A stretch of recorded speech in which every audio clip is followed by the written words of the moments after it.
आणि महाराष्ट्राच्या रणसंग्रामाचा एक महत्त्वाचा भाग काँग्रेस राष्ट्रवादीची जागा वाटपाची बैठक नवी दिल्लीमध्ये सध्या सुरू आहे आणि त्यामुळे काँग्रेस आणि राष्ट्रवादी यांना नेमक्या किती जागांवर दोन्ही पक्ष तयार होतात, किती जागांवर समाधान मानतात, ही चर्चा या टप्प्यामध्ये काही निष्कर्षाला पोहोचते की यापुढे देखील बैठकांचं सत्र सुरूच राहतं अशा अनेक प्रश्नांची उत्तरं मिळू शकणारी एक महत्त्वाची बैठक सध्या दिल्लीमध्ये सुरू आहे। काँग्रेसकडून अँटोनी आणि अहमद पटेल या बैठकीला हजर आहेत।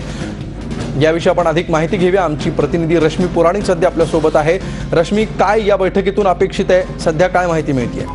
आम्हाला आपल्याला माहिती आहे की याआधी जेव्हा एनसीपीच्या सर्व नेत्यांची बैठक झाली होती तेव्हा अशा पद्धतीने ठरवण्यात आलं होतं की काँग्रेस आणि एनसीपी हे दोन्ही पक्ष राज्य स्तरावरील एक असा सुधारित प्रस्ताव तयार करतील जो काँग्रेसला देखील स्वीकारार्ह असेल आणि एनसीपीला देखील। त्यामुळे अशी अपेक्षा व्यक्त करण्यात येते की आधी एनसीपीने 144 जागांचा प्रस्ताव ठेवला होता जो काँग्रेसने अमान्य केला होता, परंतु त्यामध्ये आता 124 ते 130 या दरम्यानच्या जागांची अपेक्षा ठेवण्यात आली आहे एनसीपीकडनं। आणि आज आपण बघतो की काँग्रेसकडनं अहमद पटेल आणि ए के अँटनी आलेले आहेत आणि एनसीपीकडनं शरद पवार आणि प्रफुल्ल पटेल आहेत। यांच्यामध्ये या संदर्भात चर्चा होईल आणि हा जो फॉर्म्युला जागांचा तो कदाचित फायनल होऊ शकतो आणि त्यानंतर अर्थातच राज्यस्तरावर नेमकी कोणत्या जागा लढवायच्या आहेत, कोणत्या जागांची अदलाबदल करायची ह्यावर चर्चा होईल। परंतु गेल्या अनेक दिवसांपासून हा जो तिढा आहे की नेमकी किती जागा लढवल्या जातील आणि यावेळेस कोणता फॉर्म्युला असेल तो कुठेतरी आज ठरवण्यात येईल। आणि एनसीपीने हा आधीच स्पष्ट केलं आहे की गेल्या निवडणुकांमध्ये असलेला जो फॉर्म्युला असणार आहे तो यावेळेस नक्कीच नसणार आहे, ह्या फॉर्म्युलामध्ये बदल होणार आहे।